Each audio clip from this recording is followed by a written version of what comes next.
ভারতবর্ষ থেকে পায়ে হেঁটে মক্কা শরীফ মদিনা শরীফের উদ্দেশ্যে রওনা দিয়েছেন হাফিজুল সর্দার। দক্ষিণ চব্বিশ পরগনার ক্যানিং টু ব্লকের একেবারে অন্তর্গত একটি প্রত্যন্ত গ্রাম্য এলাকা থেকে এই হাফিজুল সর্দার ইতিমধ্যে 50 কিলোমিটার অতিক্রান্ত করেছেন। এই হাফিজুল সর্দার ইতিমধ্যে নিউ টাউনের দিকে রওনা দিয়েছেন। হাতিশালা 6 লেন ক্রস করে ইতিমধ্যে ইনফোসিসের দিকে তিনি যাচ্ছেন।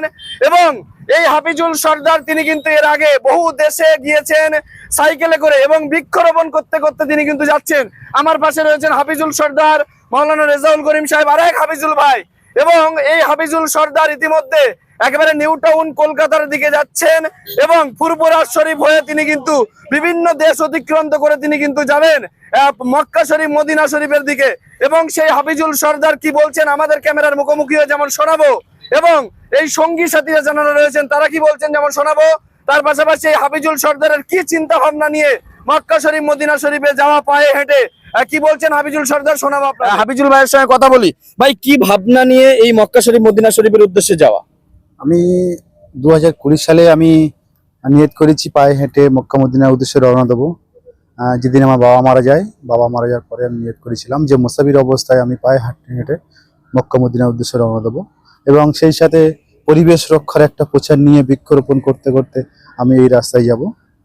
আর দ্বিতীয়ত, যেভাবে পরিবেশ নষ্ট হচ্ছে, বিভিন্ন বিপর্যয়ের মাঝখান থেকে আমরা পার হচ্ছি, এবং সেই সব বিপর্যয়ের কবল থেকে আমরা বাঁচতে এবং আমাদের প্রজন্মকে বাঁচাতে বৃক্ষরোপণ অতি অবশ্যই প্রয়োজন। তো আমি দেশবাসীর কাছে বলবো, জাতি ধর্ম নির্বিশেষে সবাই একসাথে ঐক্যবদ্ধ হয়ে বৃক্ষরোপণ করা অতি অবশ্যই প্রয়োজন। যদি আমরা আমাদের প্রজন্মকে বাঁচাতে পারি বা আমাদের ভবিষ্যৎ জন্মকে বাঁচাতে পারি, তাহলে বৃক্ষরোপণ অতি অবশ্যই প্রয়োজন। দেখুন, এটা খুবই একটা আবেগের ব্যাপার। মক্কা মদিনা শরীফটা আমাদের হৃদয়ের জায়গা, আমাদের অন্তরের জায়গা। সেই জায়গায় আমার ভাইজান যেভাবে উদ্যোগ নিয়ে আমাদের এমএলএ সাহেব তেনাকে খুবই সুন্দরভাবে সব কিছু ফ্যাসিলিটি দিয়ে সুন্দরভাবে এই পর্যন্ত আমরা যে খবর পেয়েছি, তেনার পরিবারের দায়িত্ব তিনি নিয়েছেন। আলহামদুলিল্লাহ, আমরা সকলেই তানার পাশে আছেন।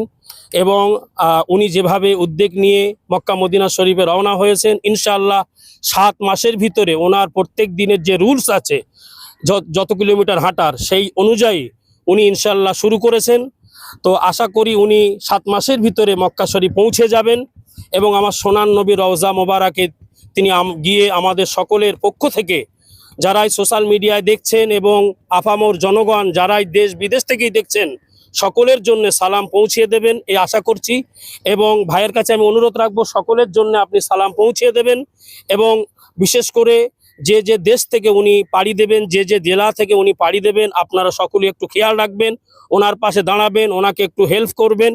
পুলিশ প্রশাসন, সরকার লেভেল থেকে শুরু করে যারা দেশের দায়িত্বে আছেন, তাদের কাছে অনুরোধ করব আমার ভাইয়ের জন্য আপনারা সকলেই পাশে থেকে প্রত্যেকটা স্টেপকে সুন্দরভাবে আপনারা গাইড করে তাকে মক্কা মদিনা পর্যন্ত পৌঁছে দেওয়ার দায়িত্ব নেবেন, আমি অনুরোধ করছি। এবং তিনি যে নিয়ত নিয়ে মক্কা মদিনা শরীফে যাওয়ার আবেগ নিয়ে বার হয়েছেন, আল্লাহ পাক যেন তানার মনের আশা উদ্দেশ্যকে পূরণ করে দেন।